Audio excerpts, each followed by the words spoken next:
Assalamualaikum warahmatullahi wabarakatuh. Banyak yang bertanya-tanya pada saya. Terkadang orang minta doa kepada saya. Bang, Mas, Pak, dong doain saya mudah-mudahan rezekinya bertambah. Saya membuat tutorial ini tentang rezeki datang berawal dari. Silakan yang belum subscribe video ini silakan subscribe, yang belum tonton video ini silakan tonton, dan yang belum like video ini silakan like. Rezeki datang berawal dari kemiskinan. Kenapa kemiskinan? Karena semua itu penuh ujian. Jangan kita pandang orang yang punya toko emas atau orang kaya itu hidupnya bakal senang terus. Enggak, itu salah. Pasti orang kaya juga punya ujiannya, punya masalahnya.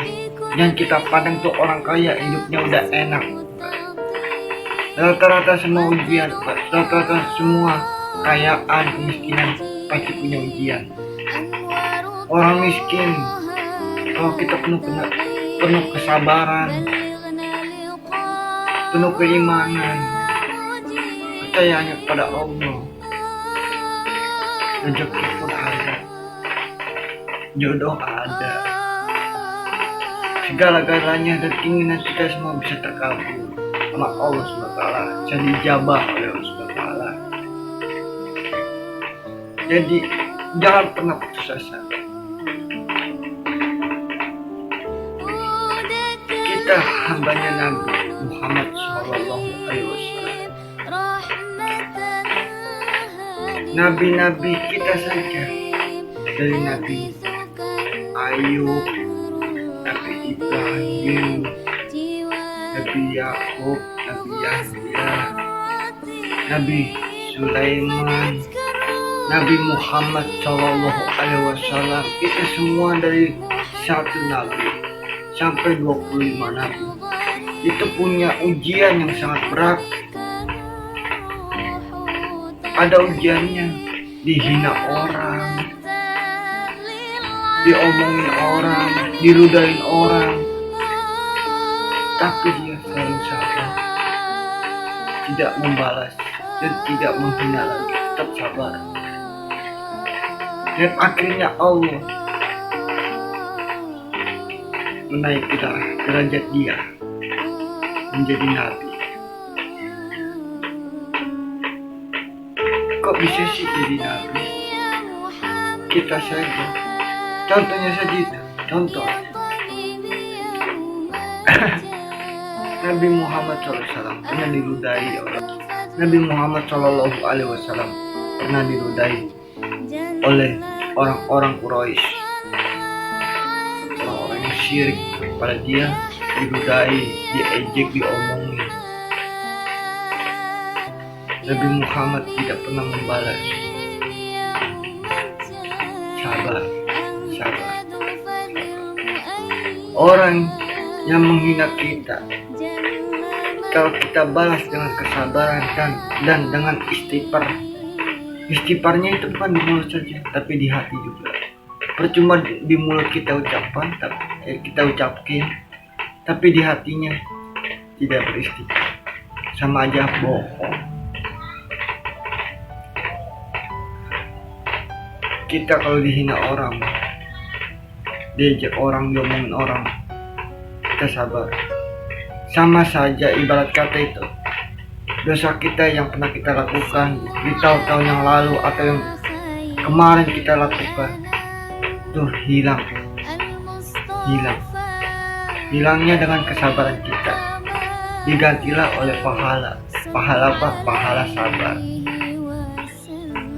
Karena kita diuji. Jadi orang kaya juga belum tentu hidupnya senang. Ingat, orang kaya juga belum tentu hidupnya senang. Pasti punya masalah. Malah lebih berat orang kaya yang masalahnya tuh besar banget. Jadi kita walaupun kita hidup, tapi walaupun kita orang miskin, alhamdulillah masalah kita tuh sedikit. Tapi kalau orang kaya, masalahnya tuh banyak. Entah dari politik, entah dari keuangan, entah dari keluarga, entah dari manapun. Tuh, kalau jadi orang kaya. Jadi Allah dan Nabi Muhammad SAW sudah bersabda, cara satu-satunya menarik rezeki itu hanya sholawatan.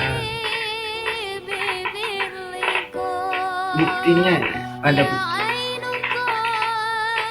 Ustadz, sekarang udah banyak ustadz baru, habib baru. Tapi habib yang pertama, habib yang sudah kita kenal itu, udah tau lah ya.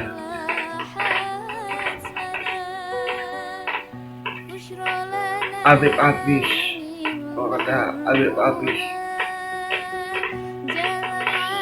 gimana sih caranya?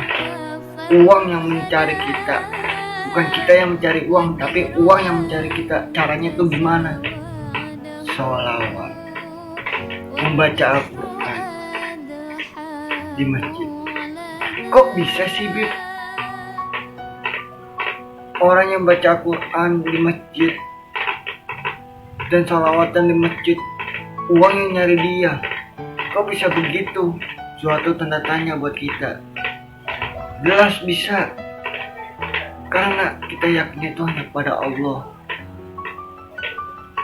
Sholawatnya sholawatan Jibril, membaca Quran. Kita habis Al-Quran 30 juz, dipanggil sama orang, Bang, Ustadz, Bib, Bang dong datang ke acara pengajian saya untuk memimpin tausiah atau ceramah di pondok atau di rumahan. Oh iya, gak apa-apa, nanti insya Allah saya datang ya besok ya. Iya Bib, makasih ya Bib ya. Bib buat Abib atau minta buat Ustaz, dikasih amplop. Desainnya berapa? 2 juta, 1 juta. Itulah yang dibilang uang nyari kita, bukan kita yang nyari uang. Paham?